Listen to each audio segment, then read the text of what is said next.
Hello and welcome to my podcast where we are starting a new series today titled Road to 2027. This is a podcast focused on informed, non-partisan conversations about Nigeria's democracy and the road ahead to the 2027 general election.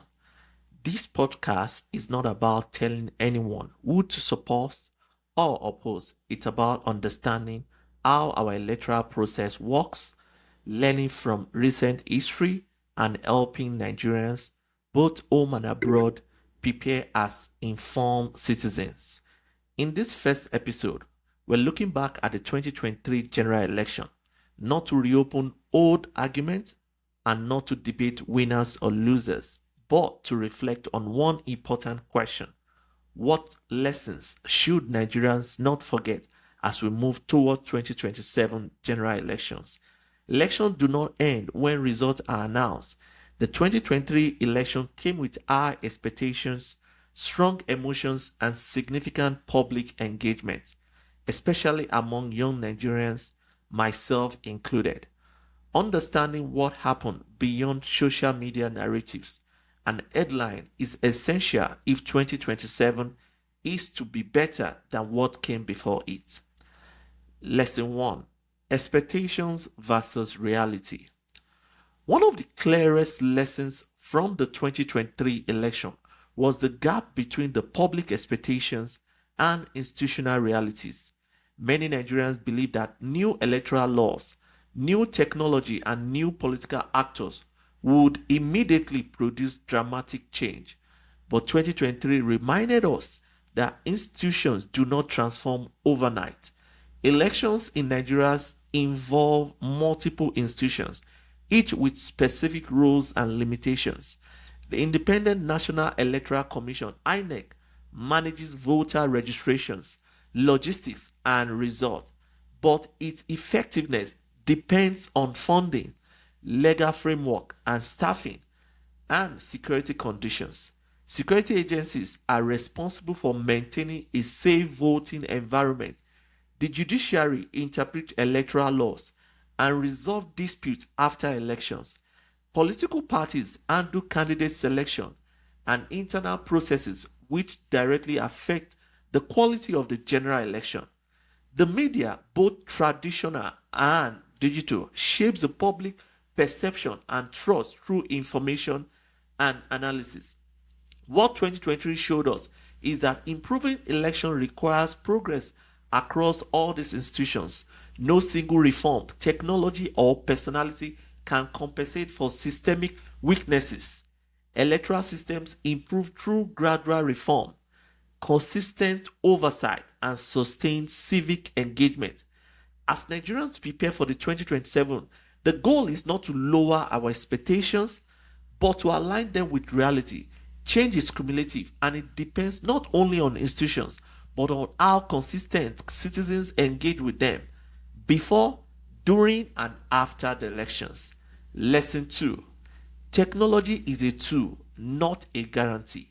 Let me repeat that again. Technology is a tool, not a guarantee. Technology played a central role in how Nigerians understood the 2023 elections. There was a strong belief that once digital tools were introduced, transparency and credibility would automatically improve. But 2023 showed that technology alone cannot fix deeper structural challenges. Several tools were introduced, including the Bimodal Voter Accreditation System (BVAS) for fingerprint and facial verification, the INEC viewing portal (IREF) for uploading and viewing polling unit results, digital voter registers, electronic transmission systems, and logistic traffic tools all were designed to improve efficiency and trust. However, technology does not operate in isolation. It depends on trained personnel, clear procedures and proper funding, and institutional integrity. When these systems are weak, technology can expose problems rather than solve them.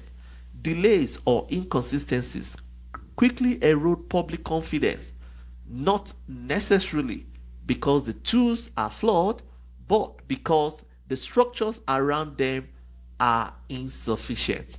Another key lesson is communication.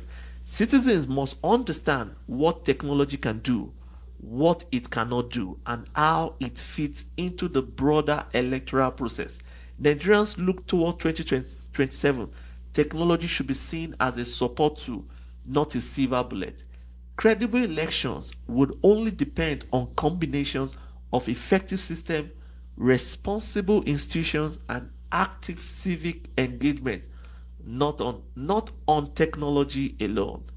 Lesson 3: participation goes beyond social media. Another key lesson from the 2023 election is the gap between the online engagement and real civic participation. In the month before the elections, social media activities were intense, especially among young Nigerians who organized, educated, and showed strong support for different candidates. It created energy and community, and for many, it was the first serious political involvement. However, voter turnout did not match the online enthusiasm. This showed that visibility online does not automatically become actions offline. True participation goes beyond posting or campaigning. It involves registering early, confirming voter details, understanding polling logistics, showing up on the election day, and staying engaged afterwards. Factors such as logistics, security concern, misinformation also affect turnout. Social media remains a powerful awareness tool, but it cannot replace the practical steps required in election. Sustainable engagement must also include understanding institutions, monitoring processes, and holding systems accountable. As Nigerians look towards 2027, the goal is to convert digital excitement into consistent real-world civic action, particularly among younger citizens who will shape the country's democratic future. Lesson 4: institutions matter more than personalities. A fourth lesson from the 2023 election is that institutions matter more than the personalities. Election seasons often center on candidates, their speeches, promises, and online presence. But this focus can overshadow long-term reforms in voter registration, security, logistics, transparency, and dispute resolution.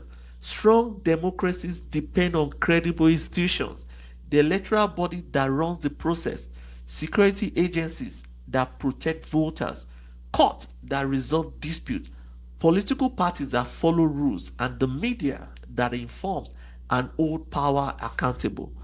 Popular leaders cannot compensate for weak systems.